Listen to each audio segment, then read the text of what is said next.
right now. There it goes. Okay, perfect. So with that being said, I'm super, super excited. I just want to let you know, Tan has an unstable internet connection, so I think he's going to go camera off today. But we have my core team right here, and I want them to all introduce themselves to you really quickly. So why don't we just go around? I'll just call on you guys. Tell Rachel who you are and what you do. Let's start with the other Rachel, Rachel Berry. Hello, I am also Rachel. I work in social media, and I am a newer addition. So I've been with the team for about like 3 months, almost 3 months. Awesome. Emily? I'm Emily. I also work in social media, and I started as an intern at AF Marketing last September. Sweet. Gabriella?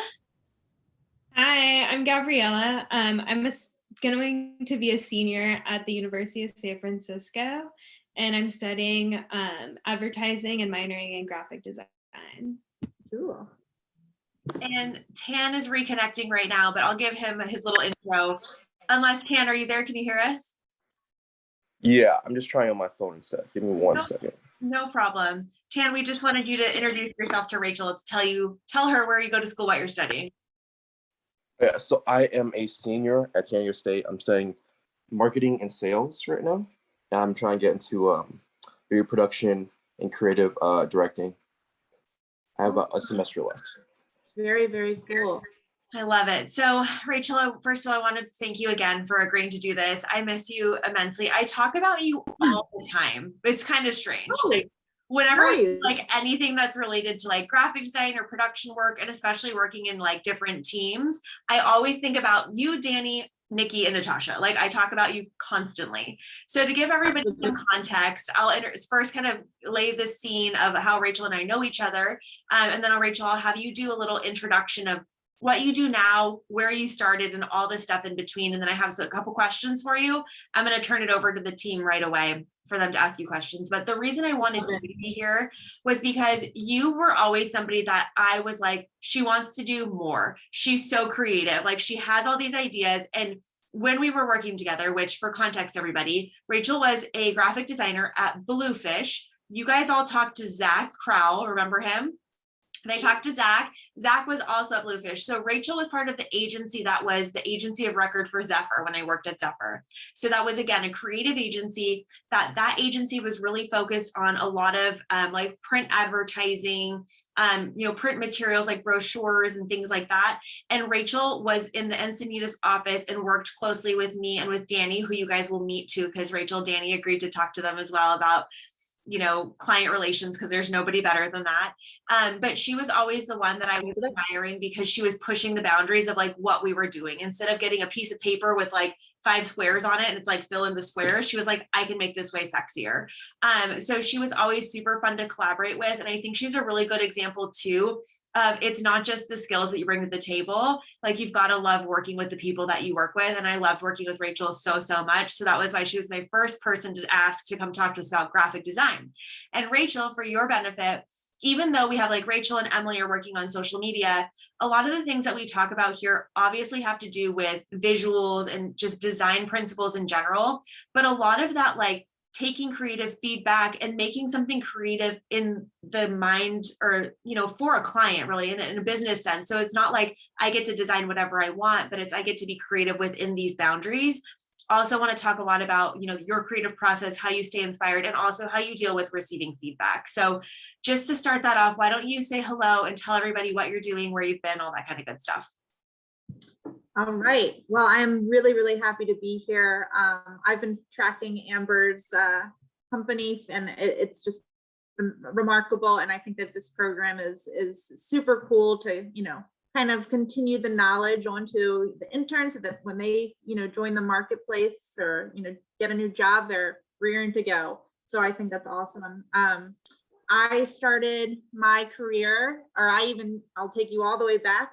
I started on Microsoft Paint, and that's where I actually found my passion.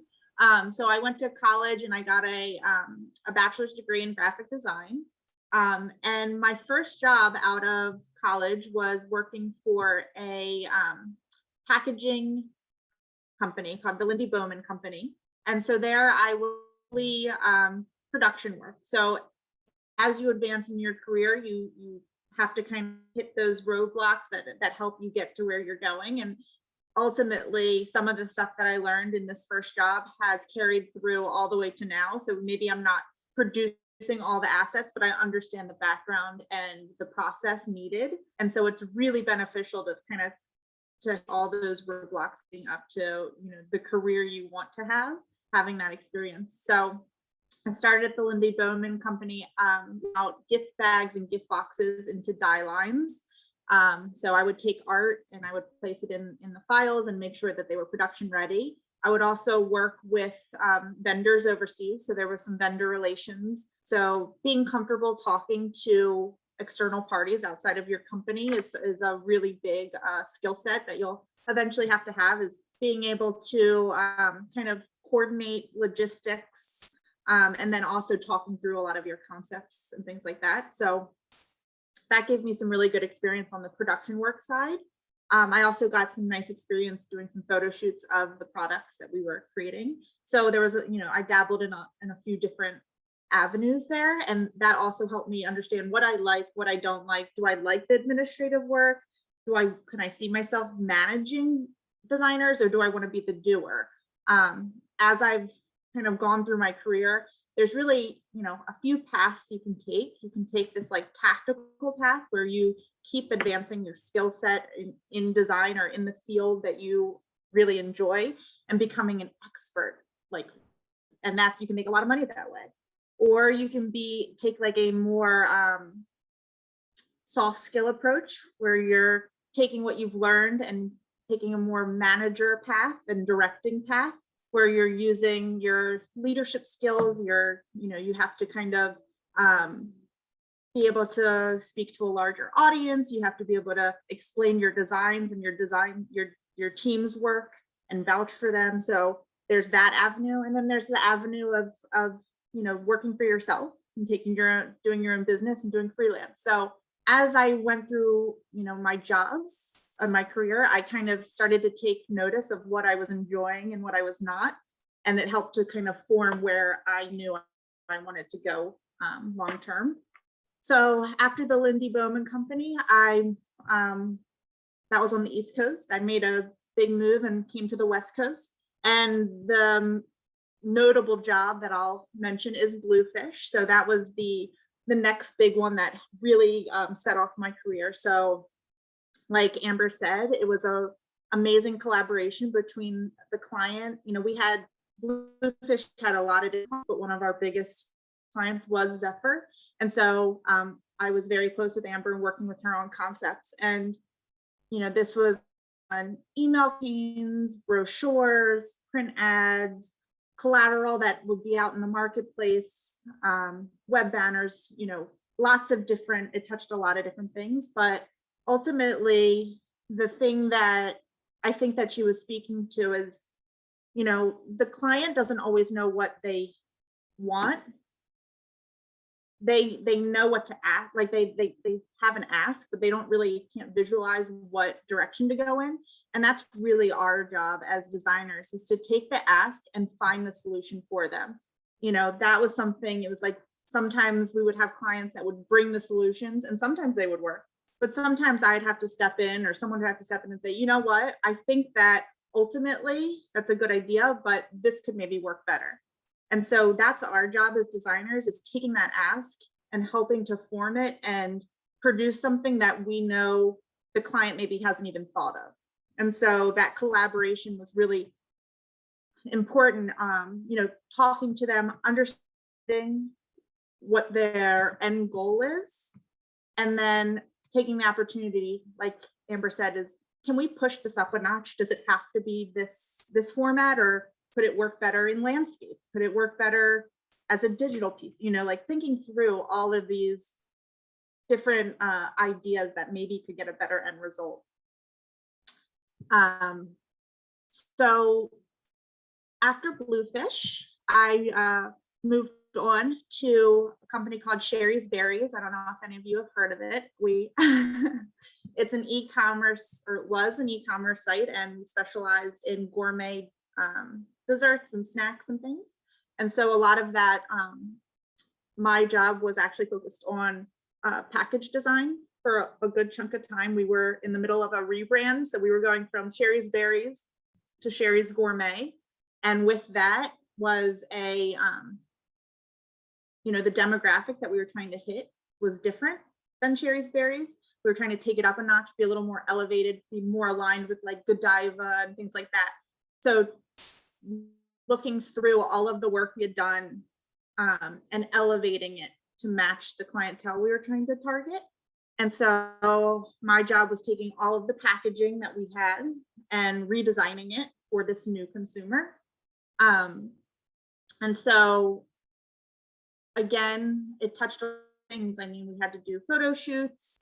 There was a lot of copy that was needed on the packaging. So collaborating with content writers, that's a big thing that designers, I didn't realize that it was so important to have these relationships with other people to help support you. So, being really close with your content writer or your project manager and collaborating with them is really important. Like, not just the design skill, it's being open to ideas and understanding the asks and pulling, skill sets from other people that maybe that you're not as strong as in. So that was a really, really great experience. And at that job, I eventually had to, some direct reports under me. So that was a new experience for me, something I hadn't done before. And so that's a whole nother set of skills, is being able to not just be someone's boss, but be a leader, lead by example. So doing, setting up your files the way you would want your, sometimes I work really fast and messy, and then some having to take into consideration, oh, someone's going to open my file now and be looking through it. So being even more mindful, okay, I should set this up as clean as possible because someone else is now going to be ultimately using it as well. Also being mindful of how I'm giving feedback, and you don't ever want to come across as picking apart something. So saying it in a way that is helpful and hopefully inspiring, maybe giving some ideas, some ideas for solutions, like, hey, have you thought about trying it this way? I have had bosses in the past that just rip it apart, start over, no guidance, and it's not helpful. So that was a skill set that I had to learn, and having some bad bosses in the past has helped, me figure out what I don't want to be like. So that was another skill set that I kind of added, and I actually really enjoy mentoring junior designers. And that's something, like I said, as I've gone through my jobs, starting to take note of what was really interesting to me, what I really felt passionate about. And that was something that I really grabbed onto. So I knew that that's a direction I was going to head in, is this leadership role and trying to mentor and direct. So from Sherry's, I am now at a insurance brokerage. It's called Marsh & McLennan Agency. It's a mouthful. And I'm the national lead designer. So I basically, the company is set up. There's regions all over the country, in Canada, and all of these designers are working at this regional level. Long time, there was no national brand manager, someone that would set the standard that all the regions would then align to. So everyone was kind of interpreting the brand differently all across the country. And eventually it all started to look like, is this one brand? Everyone was interpreting it different. So my role coming in was to, start to create those national standards, create templates that could be used across the regions that created cohesion and were set up easy to use, clean files. And since then, we actually, this past 6 months, have been working on a rebrand. So that's been my new big thing, is tackling this rebrand. And with that, I have a team that I'm working with. Again, that I'm, trying to mentor and give guidance to, and allow them to flourish in the skills that I can, I try to ask them, what do you enjoy? It's, there's a lot of opportunity at this company that I'm at. So we can find a spot that makes you happy here. So what are you enjoying and what are you not enjoying? And let's lean into that for you. And then also just giving them the opportunity to work on the things that they like, and then give feedback as needed, and help them grow. Because ultimately, if I can train them well, it ultimately helps me. So, I've had new colleagues come on where I've just been so swamped and I didn't get a chance to train them. And you can see it. You can see the difference, that the time you take to train someone and get them up to speed and give them an understanding of your process and your goals and all of that is very helpful. So yeah, that is my career in a nutshell, but we can definitely dive in deeper onto some of the things I touched on. I love it. I'm so proud of you, just to see like all the growth that you've had, and like taking on these massive projects like rebrands and like packaging design. Like, I don't know if you guys can conceptualize what that looks like, but it's literally like architecture in a computer. Like, it's ridiculous. Like, it's a big undertaking. But there's a couple of things you said, Rachel, that I really want to underscore and highlight for the team. The first one is, I love the way that you said this, is like, you got to figure out if you want to do or if you want to manage. And I think a lot of people forget that there is so much opportunity in the doing. People often see the leadership role, the creative director, the boss manager, as the like path to financial success. And that is not the case. Like, that is not the only path. There are so many very specialized designers out there that go out and can charge top dollar because they're better than everybody else. And it's so powerful to be a specialist as opposed to just a generalist in a world full of generalists. That has to do with more than just graphic design. That's in any path, in any business that you're in, or any vertical that you're in. So as opposed to being like the one-stop shop, you might be like the go-to person for product photography or product video, like whatever it is.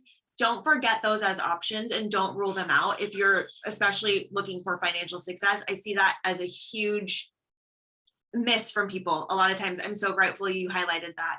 And then Rachel, the other thing that you said that I'm obsessed with, and this is, you articulated it perfectly, of why you're such a good designer. It's when the client comes to you with an ask, and then it's your job as the designer to find the solution. And in design, that can be really fun because you're looking at all different mediums and formats, and you can play with, pictures, and it's pretty and whatever. But you guys, that's our job in everything. The client comes to us with an ask. Every single client that's hired us wants more business. And they're like, I know marketing, like SEO, PPC, and they don't even know what those things mean, right? It's our job to provide the creative solution for them that's within the boundaries of, what's reasonable. But in design, it's also the exact same exercise. I have a campaign I need to launch. I need to get it on new eyeballs. And then I go to Rachel and she goes, okay, I'm going to present to you what's going to work. And I might tell her, make some print ads, make some banners, or et cetera. But it's up to her and her team to develop that. So Rachel, can you really quickly touch on that? Who taught you how to figure out what those solutions are? Weirdly, or not weirdly, but ironically, it was my boss at Bluefish, Michael Parmigiano. I think that's how he says his last name. He was fantastic at helping you see the bigger picture. I think, designers are sometimes, we're broken up into tasks of a larger project. Like, hey, you take this social asset, you take this. And so understanding the bigger ask is really helpful in finding out your role. So I would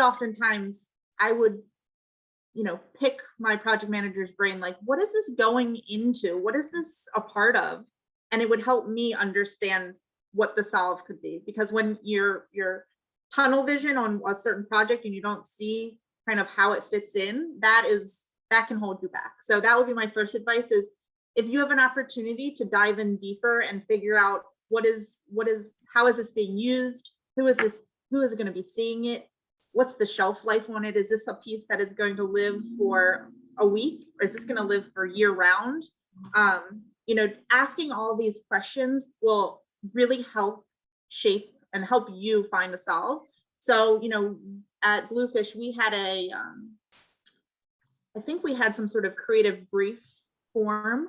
And that's something that we've used I use at a lot of companies, is having the client fill it out as much as possible, getting as much information from them as possible, is really going to be very helpful. So finding out, like I said, all the things, you know, what's the timeline, what's priority, maybe in the ask, there's 4 things happening and, you know, I have a week to do it, you know, what is the top priority item? And so maybe when we're doing our mock-ups and Amber listed off 4 things, maybe I can only tackle 2. So what are those 2 priority items you really need to see? And then I just feel like, you know, when you're given an ask, you can easily just do it and check a box. And I did what they said, great, what's next? But that's what sets people apart, like the really, really good designers and the people that are just there, you know, to collect a paycheck or whatever it is. And it shows like in your passion. So I would just, I'm trying to, you know, just think outside the box. And just try to live in the client's like mind. Try to think like them and what they're going to be hit with, because they're going to be getting questions asked to them. How is this being used? And so you're trying to give them answers that they can then use too. So think like them, think like your audience. Yeah. I want to underscore this is so important for everybody here, and it's a perfect way for us to kind of kick off this Q&A section. Please write this down, everyone, because this is literally the fucking key to your job and your career success, okay? So Rachel said, for example, like she used to have a creative brief. For us, all of our clients, who's going to fill out a creative brief? Literally not a single one of them. So our job is to make their job easier by knowing what we should ask and then getting it from them verbally and taking that information to craft how we're going to run this project. She literally just said, don't just check a box. You have to ask the questions and give more. And so asking the who, what, when, where, why, some of these questions. How is this going to be used? Who is going to be seeing this?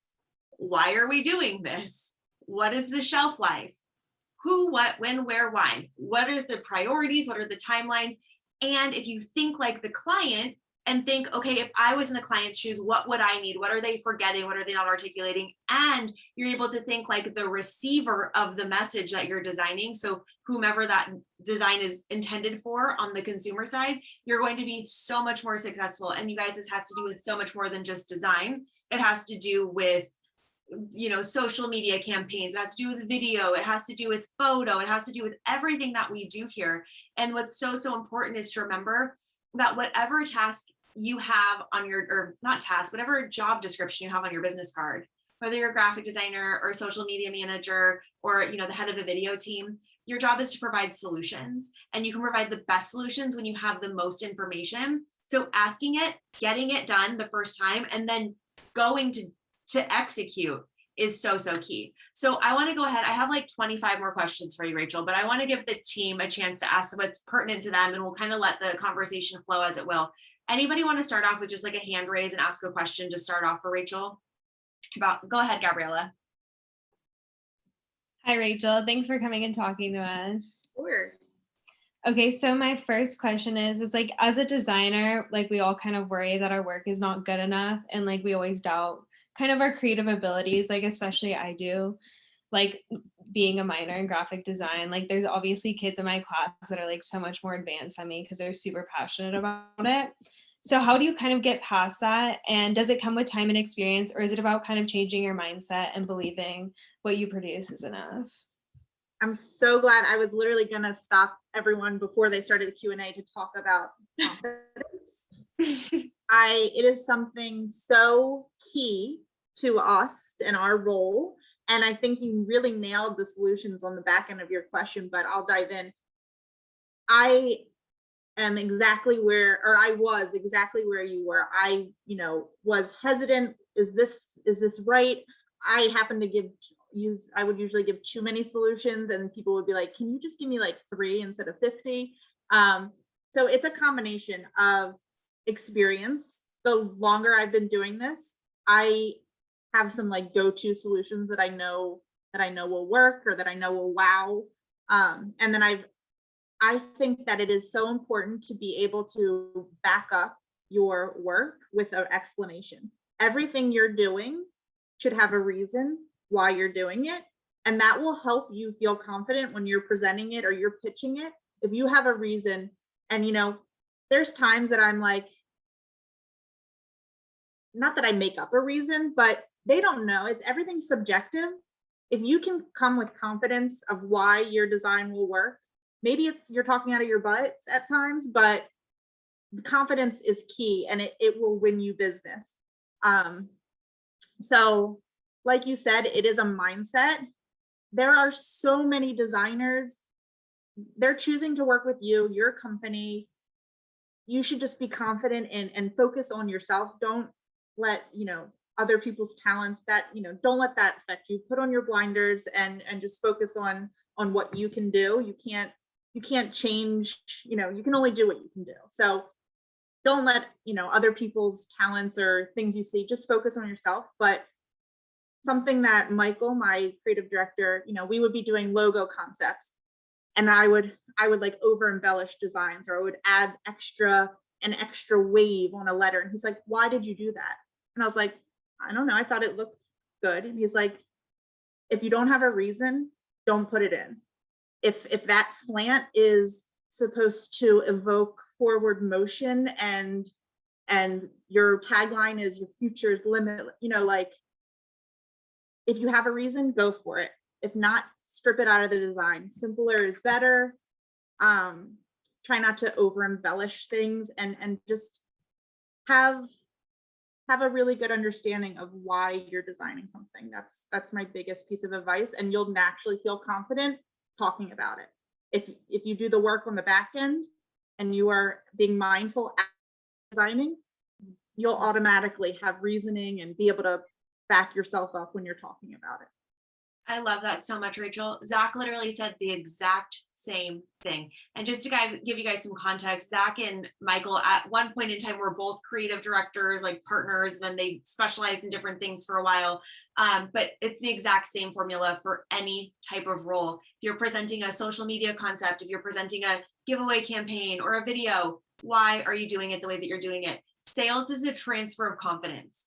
So even though you're not actually having to sell people a PDF of what you did, you're selling them on your expertise and what you're presenting every single time. So if you present with confidence, you'll be very successful.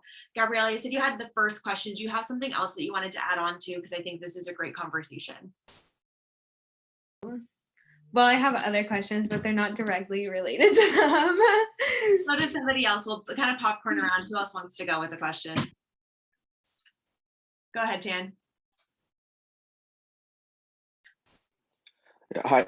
So Rachel, I know you like touched on like client work specifically and like telling them what you think is best for them. But I just want to ask, how do you deal with like picky clients or like clients that want very specific things done without losing your own creative style? Yeah, it's definitely a balance. It's you never want to make client feel like you're backing them into a corner or making them make a decision they don't want to make. So you do have to be mindful of deciding when to pick your battles. I think there's some times that if they want, a font in lowercase instead of uppercase, and there's not that much of a difference, let them have that win. I try to give them wins, smaller wins, so that at the time that I need a big win on my end, I can take it. That would be my advice, is kind of, start to just look at your options, and if there's something that you can let it go so that you can win the bigger stuff. And then, just work with them. I think that it's a natural relationship. So if you can explain why you think something might work better, great. If ultimately together you decide that's not the direction, and let's, the client really is very adamant about something, maybe there's, something small that you can incorporate from what you wanted to do to find a happy medium. It's all about ultimately making the client happy. So you do want to make sure that at the end of the day, they're happy. You don't want to force something on them. So it's having conversations and again, explaining yourself. And if you don't win the battle, you know, and the client wants what they want, at times you have to concede and be okay with that, or you have to be able to pivot. That's another really big thing being a designer, is not taking anything too personally. I always have to say to myself, this has no reflection on me as a designer or, you know, my personal opinion. Like, this is the direction they want to head in. Let's find solutions for this direction. Let's just pivot. Let's just move on. You know, I think that trying not to take things so personally, and knowing when to fight your battles. If it's a personal preference, that's one thing. But if it's a business decision why you're making this call, that's another thing. So just kind of try to separate them, what your personal opinions are. Oh, I worked on this for 3 weeks straight and they don't like it. That's the life of a designer. But if something you choose you think could impact, you know, revenue, or, you know, think that it would bring in more clients, or that's when you put up your dukes. I think that's really important, Rachel. Can you talk a little bit more about that? Like, have you had creative burnout with a potential client? Like, I'll give you an example. Me, I was a really tough client. Like, I had, you know, all of our team like breathing down my neck all of the time and having to produce things sometimes an unreasonable pace. So even if you want to use Zephyr as an example, like, what do you do when you have such a demanding client that's just like at you all the time from kind of like a mental fortitude standpoint? Be kind to yourself. You're human. Give yourself breaks, delegate if you can, not necessarily to someone under you, but if you have, you know, a coworker that maybe you know is better at typography, maybe you say like, hey, do you mind like looking at this and helping me? You know, so using resources. Like, I sometimes just get in a, you know, a tunnel and I can't see my way out of it. So I will ask, you know, I would ask Natasha, who's another designer at Bluefish, do you have anything that I'm not thinking of? Like, each designer is such a unique point of view. So it's always great to ask your peers what they think. Do they have any ideas that can start? It can, even if it's not a solve, it might give you a, you know, an idea that sets you off. That happens a lot for me. Like, I'll ping someone and say, hey, I can't think of anything. And they'll say something and I'm like, but it gave me the idea that I needed to go. So, I mean, also just setting realistic expectations, or talking to your, you know, your boss. I mean, you have to pick priorities. If there's a million things happening, again, you have to, if it's your project manager or if you're talking directly to the client, outline, you know, what do we, you know, what are the top priority items, and just setting expectations. Yeah, that's kind of it. I mean, at times you just also have to put your head down, maybe have some late nights, and it will come back to, you know, you'll look good and it'll help you. So have a few late nights. So yeah, I think it's like easy to forget, guys, because Rachel's so bubbly and wonderful and lovely that like everything she does is perfect and it always works out. But like, her and I have been through this together. You know what I mean? Like, sometimes it's hard. Sometimes you get a lot of critical feedback from who knows where. And it's, again, like she said, it is not personal, but you do have to have, I don't want to say have, you have to learn to build that thick skin. And that does come over time. Gabriella, I saw you kind of react with another question to follow up on that. Can you go ahead? I was going to like kind of say what you just clarified, but like when you take criticism, because like personally, if like someone were going to tell me that my work was like bad, I'd probably go home and cry, honestly. Is that something that like definitely comes with time? Like, you kind of build that thick skin, like Amber said. Absolutely. A lot of this is going to be experience and just trial and error. I mean, you hear it in like different industries, you know, amazing singers that go on auditions and get, you know, run down, you'll never make it, you know, and then now they're a huge pop star. You cannot let one person's subjective opinion influence your self-worth and your, you know, your skill set. You just have to continue, you know, take it as an opportunity to learn and grow. If there's something that you're getting criticized on, I, you know, oftentimes would get, like I said, criticized for over designing. So I now am really mindful of that. And I try to lead with this like minimal mindset. And then I add from there. So I try to take what's being said and spin it into something that I can help me grow. Don't get me wrong. I mean, I'm in this rebrand right now. There's nights that I have a meltdown and I'm like, no one likes what I'm, like it happens. You just have to pick yourself up and move on, sure. The more and more I've been in this industry, the easier it is to hear feedback, and you just really, you have to kind of build that shell over time, and you'll start to learn it is not personal. There are so many opinions, so many people chiming in with their thoughts. It's rare that you get it right the first time. I don't think I've ever presented something that was like, done, we're great, let's move on. It takes rounds of revisions and conversations, and you just have to build that thick skin. I totally agree. And Gabriella, and for everybody else too, I think, like, I just want to clarify too, and Rachel, thank you for saying that. Like, even now we struggle. Like, if you think I don't cry like on a regular basis because I'm frustrated or getting feedback, like, you're kidding yourself. Like, I cry all the time. A better measurement, as opposed to like, did this hurt my feelings or not? Or like, am I crying or am I not? Because that's just a binary option, is I'm looking now at like bounce back rate. Okay. Like, did this derail me for a week and I was like paralyzed with like, I can't do anything? That's not a very good bounce back rate. But if I have like a really tough day and then I drink a bottle of wine later and I like shake it off by the next morning, I'm in good shape. And sometimes it's like a call and it's like, I'm putting my phone away, I'm going to walk my dog around the block, and then I'm like, shake it off. And that bounce back rate is what comes over time, because you just know that it's going to be okay. So that's a better measurement for me personally than like, did this hurt or not? Because it's still going to hurt even when you're 65 years old. It's your last day before retirement. Somebody's going to be like, oh, that color, really? Like, oh, okay, great. You're still going to fucking cry. Okay. So, but when you're 65, you're going to be like, no big deal, I'm retiring tomorrow. Emily, Rachel, do you have any other questions? I was just going to say quickly, what was I going to say?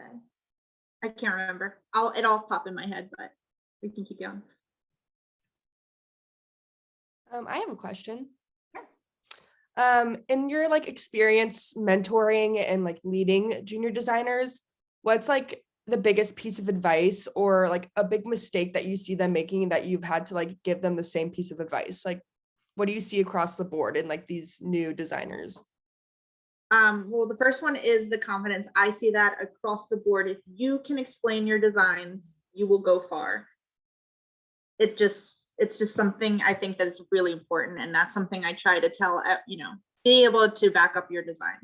The second thing is continue to learn your skills. I mean, even now I have to go on LinkedIn and, do these tutorials and learn. I mean, technology is always evolving. There's always a new tool. There's kids now that they have like these computers built into their hands, basically. They've grown up with it. So you have to stay on top of all of the new trends. You need to make sure you're doing your due diligence to stay relevant. In job interviews, that's one of the questions I always get is, what brands are you following? Which one, keep in the know. Join resources that, will help you. So like, Adobe, they have like a Adobe Max conference. They are expensive, but they do have on-demand videos that you can listen to or watch. Try to just continually keep your skills brushed up. And also, I would say the basics, really learn the basics, and those will carry you through. So typography, layout, design. So making sure, one of the biggest things I see is like just attention to detail, making sure the logo, if you have a logo at the top of the page, your URL at the bottom of the page, are they aligned to the margin? Just kerning and letting some of these very classic themes they're really important, and they're the base, the foundation of good design. And without them, you can be so creative and have all these amazing concepts, but if you can't bring it all together into this very clean look, it kind of falls apart. So I would say study up on the basics again and continue to brush up on them. I still go back and I'm like, wait, grid, how many columns should I make on this page? Like, I just still try to, you know, watch tutorials and read articles, stay current.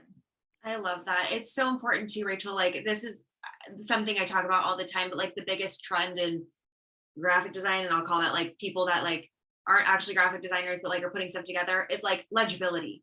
I can't read anything that's being mass produced these days. And I'm like, this is the core of the design. If I can't read it, it doesn't matter how pretty the script is, it's not functional. So that's a great, great reminder. I love that so much. And now that you're saying that, the other thing is, have someone else check your work, because you do stare at something for a long time. And to you, you're like, yeah, I've seen this a million times. It looks good. And I'll show it to someone else and they're like, what does that say?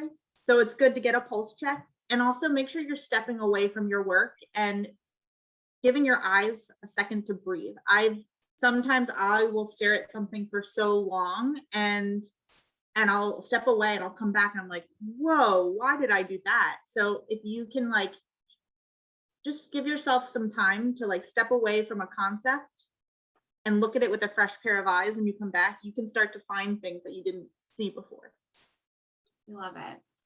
Before we go into just like kind of rapid fire, Emily, did you have anything that you wanted to ask Rachel? I did. So you mentioned that you worked as a designer both in-house and at agencies. Is there one you prefer? Are there pros and cons of both?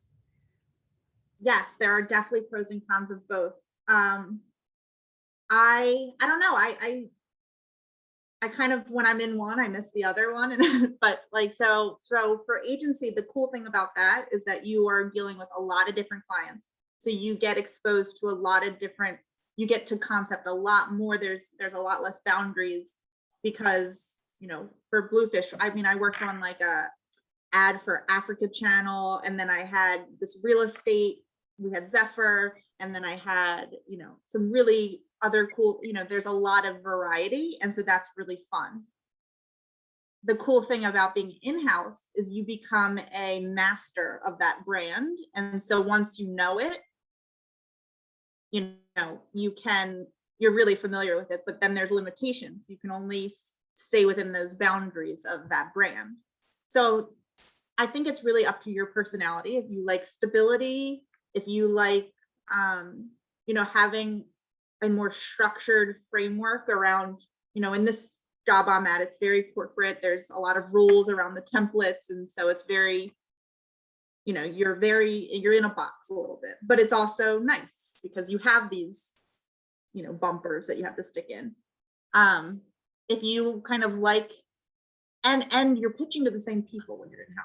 Your clients are your leaders and your boss, kind of, you know, so you get familiar with the people you're pitching to. With, you know, outside, when you're working in an agency, you're working with a lot of different clients. You're working with a lot more different personalities that maybe you're not as familiar with. You know, when you get a new lead or something, there's someone new you have to talk to. That's a difference. So I think it's a matter of stability versus versatility and creativity. So it's really what you feel most comfortable in. I still struggle with what avenue I want to ultimately end up in, and maybe eventually I become a, you know, freelancer and I do a little bit of everything. So I mean, yeah, you just have to kind of fit your personality. The agencies tend to be smaller groups of people you're working with, like even your peers. Yeah, it's really just a personal preference, I think. I love that. So just to kind of wrap it up and put a bow on it, what I do want to do is have everybody go around with kind of final, just like your really quick, like number one takeaway or final last rapid fire question. Both or either is fine, but I want to really underscore something that Rachel said so many times that if you guys didn't write down already, please do. If you can explain your design, you will go far. And that has to do with everything, not just with design. If you can explain the why behind what it is you're doing for me, for your client, for, you know, this ad campaign, for this social media, whatever it is, if you can explain the why, and all that takes, guys, is like 2 seconds of thought away from it, right? Like it just takes, like Rachel said, like do the back end work, like have it already done. Like, just think about it. And that's what you guys are for. You guys are all here to collaborate with each other and have a conversation. Like, does this make sense? Or, hey, what do you think about this? Or I saw this TikTok that said the algorithm's changing. What should we do? Like, do you know what I'm saying? So that's what you guys are for. And if you can explain your design, your campaign, your video, your photo, whatever it is, you will go far. Rachel Berry, why don't you start us off with takeaways or final questions? Yeah, I think my biggest takeaway was just like what you were saying about mastering like the basics and always continuing to learn the basics of design, because I like didn't get a degree in design. I like am a dropout minor in graphic design, but I do design like in my work. So I think like I always want to, continue to improve. So it's nice to know that like I just need to continue learning like the basics, and that will help me and like aid me in most of the designs that I have to do, It'll carry through a lot of your creative work that you do. So it's important to just understand the baselines of design. Yeah. I love that. And Rachel, I don't know if Emily has them or I have them, but we have a couple of really good like AF marketing library books that are like basics of design that you should read if we haven't given them to you already, because those are really good refreshers. Yeah. Han, do you have a final takeaway or question? Yeah, just final takeaway. Just thank you, Rachel, for what you've told us, for answering my question, especially with like client relations, and just realizing that it's about compromising, and ultimately like the bottom line is making the customer happy. That's what matters the most. And also asking yourself what the project is being used for, how it's being used, really highlights what I have to communicate with my like creative projects. Help yourself. That's what I'm always telling myself. What information do I need to do the best job? If I have to go, oftentimes the ask can come in half missing. Wait, what are we doing? Go out and get those questions answered, because ultimately it's going to help you. So do what you have to do to make yourself feel comfortable with your project. I love it. Gabriella? I think what resonated with me the most is like definitely when we talked about not taking things too personally and not letting clients keep you down, and like keep persevering and really learning to build your confidence in your own work and who you are as a person. I love it. It's a skill that you will grow over time. It's definitely something that you just have to learn to be adaptable, be able to pivot and not take anything too seriously. Absolutely. And just to like reemphasize that too, using each other to practice that explanation piece on, because like you're saying, it's like, gaining confidence, but what confidence really is, it's not like a state of mind or a different energy that you carry. It's just like, you can explain it. That's all that it is. So practice on each other and say, this is why I made this decision. What do you think? Emily, final thoughts, takeaways, questions? Sure. I have one more like little question. Are there like creative things and projects that you do outside of work to keep your mind like in the creative space or prevent burnout or whatever? Great question. There used to be. This rebrand is all consuming, but I mean, I've always been a creative outlet. During the quarantine, I picked up a stick and poke tattoo design. So I have some random tattoos that I've done on myself. Emily. Yeah, so that's definitely an outlet. I mean, I paint. There's lots of little creative hobbies I do, but I like paint by numbers. It's really relaxing and it's still artsy, but it's calming.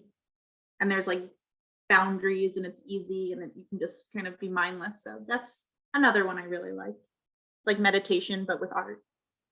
Love that. Oh, good question, Emily. I love that. It's always good.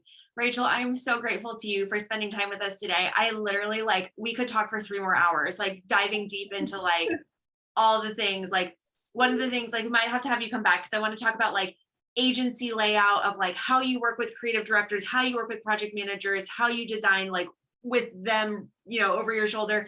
We'll talk about it another time. For now, like I'm just obsessed with you. I'm grateful for you. Thank you so much for being here. We'll let you go so you have time to like take a breather before your next meeting. But again, yes, honestly, to pitch, so I got to do my confidence thing. That's it, girl. I love it. Thank you so much. All right, guys, I'm happy to hop back on at any other time and we can dive in deeper. It was really great meeting all of you. Thank you. Much. Much. Bye, guys. Have a great day. Bye. Thanks, Rachel.